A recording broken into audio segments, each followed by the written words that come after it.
Recentemente, aqui em Minas Gerais, um influenciador foi preso numa investigação sobre golpes financeiros. Ele induzia as pessoas a fazer empréstimos e transferências bancárias sob a promessa de investimentos com retornos rápidos e elevados. Foram mais de 4 milhões de reais em prejuízo. Nas redes sociais, ele construía a imagem de um empresário bem-sucedido para ganhar credibilidade e conquistar a confiança das pessoas. Infelizmente, isso não é um caso raro. Esse tipo de caso mostra como a falta de orientação financeira acaba deixando muita gente vulnerável. Então, nesse vídeo, eu quero explicar de forma simples algumas das principais funções que existem no mercado financeiro e por que é importante conhecer essas diferenças. Eu sou Iris Borges, economista, instrutora de Mindfulness, e aqui eu falo sobre consciência financeira e como aplicá-la no dia a dia. Aproveita para se inscrever no canal e acompanhar os conteúdos. Se você precisa fazer uma cirurgia no coração, provavelmente não vai procurar um dermatologista. Se precisa tratar um problema na visão, não vai procurar um ortopedista. Em praticamente todas as áreas, a gente sabe que existem profissionais diferentes, com formações diferentes e responsabilidades diferentes. Mas quando o assunto é dinheiro, quase ninguém observa isso. Muita gente nem sabe exatamente quais são as áreas de atuação dos profissionais de finanças.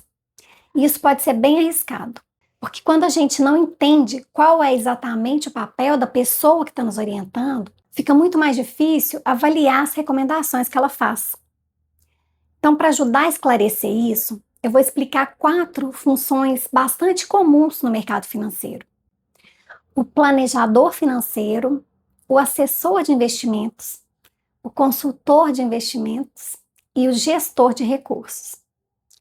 Cada um desses profissionais exerce um papel diferente e tem níveis diferentes de responsabilidade e também está sujeito a regras próprias. Mas antes de falar de cada um deles, vale explicar rapidamente um ponto importante. No Brasil, parte das atividades do mercado financeiro é regulada pela Comissão de Valores Mobiliários, a CVM. A CVM é o órgão responsável por supervisionar o mercado de capitais e estabelecer regras para proteger os investidores e garantir mais transparência nesse mercado. Isso significa que algumas atividades, como recomendar investimentos ou administrar recursos de terceiros, só podem ser exercidas por profissionais que têm autorização específica para isso. E essa regulação existe justamente para reduzir conflitos de interesse e proteger o investidor. Então, começando pelo planejador financeiro. O planejador financeiro trabalha com a organização da vida financeira como um todo. O foco desse profissional não é apenas investimento. Ele analisa a situação financeira da pessoa de uma forma mais ampla: rendas, gastos, dívidas, reserva, aposentadoria, objetivos de curto, médio e longo prazo. A função do planejador é ajudar a construir um plano financeiro coerente. Imagina uma pessoa que quer comprar um imóvel, pagar a faculdade dos filhos e também se preparar para a aposentadoria. Esses objetivos, eles disputam o mesmo recurso, que é o dinheiro. O planejador ajuda a organizar as prioridades, estruturar metas e criar um caminho possível dentro da realidade de cada um. Mas é importante entender que o foco do planejamento financeiro é a estratégia da vida financeira e não necessariamente a indicação de produtos de investimento. Existe uma certificação internacional bastante conhecida nessa área, chamada CFP, na sigla em inglês, ou Planejador Financeiro Certificado. Aqui no Brasil, a instituição responsável por conceder essa certificação é a Associação Brasileira de Planejamento Financeiro, a Planejar. Essa certificação não é obrigatória para a maioria das situações de planejamento financeiro, embora seja desejável. Outra função bastante comum é a do assessor de investimentos. Esse profissional, ele trabalha dentro de uma corretora ou de uma instituição financeira e faz parte da área que distribui investimentos. O assessor mostra ao cliente as opções disponíveis na plataforma da instituição explica como elas funcionam e ajuda o investidor a fazer as aplicações. Normalmente, ele é pago pela instituição financeira e parte dessa remuneração pode vir de comissões sobre alguns produtos que ele ajuda a vender. Uma forma simples de entender essa função é pensar no mercado imobiliário. O corretor de imóveis mostra os imóveis disponíveis e ajuda na compra. O assessor faz uma coisa parecida, mas com investimentos. É importante lembrar que o assessor não recomenda produtos específicos e nem decide pelos clientes. Ele só facilita o acesso e a operação dos investimentos disponíveis. Uma outra função bastante comum é de consultor de investimentos ou, tecnicamente, consultor de valores mobiliários. Esse profissional ele exerce uma função diferente. Ele orienta o cliente sobre os investimentos. E, para isso, ele analisa a situação financeira da pessoa, os objetivos, o perfil de risco. E, com base nessas informações, ele recomenda os investimentos ou estratégia que faz mais sentido para aquele cliente. Diferente do assessor, o consultor não trabalha distribuindo os produtos financeiros. Ele presta um serviço de orientação profissional e normalmente é pago direto pelo cliente. Um outro ponto importante: o consultor pode recomendar investimentos, mas ele não realiza as operações pelo cliente.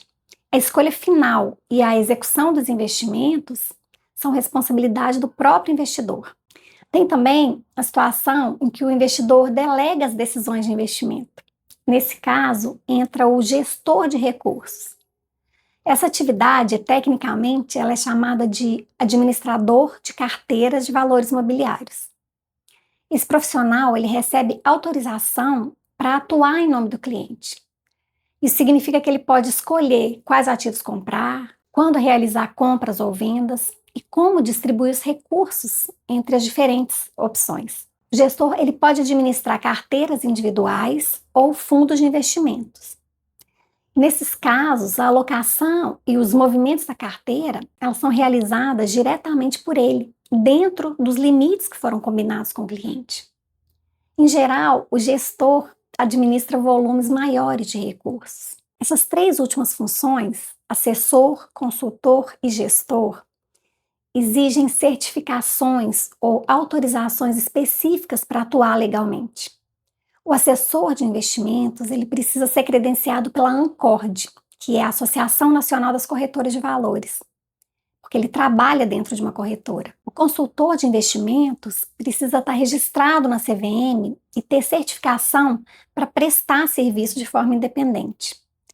Já o gestor de recursos, ele administra o dinheiro de clientes, então ele precisa também de autorização da CVM e possuir uma certificação. Essas exigências existem para garantir que os profissionais tenham conhecimento técnico, experiência e ética para aumentar a segurança do investidor. Cada um deles atua em momentos diferentes da vida financeira. Entender essas diferenças não é apenas uma curiosidade sobre o mercado. É também uma forma de escolher com mais segurança e consciência em relação ao seu dinheiro. Antes de seguir recomendações financeiras, é essencial considerar quem está orientando, qual é o papel desse profissional e quais interesses podem existir nessa relação. A consciência financeira começa justamente por aí e vai além de aprender sobre investimentos.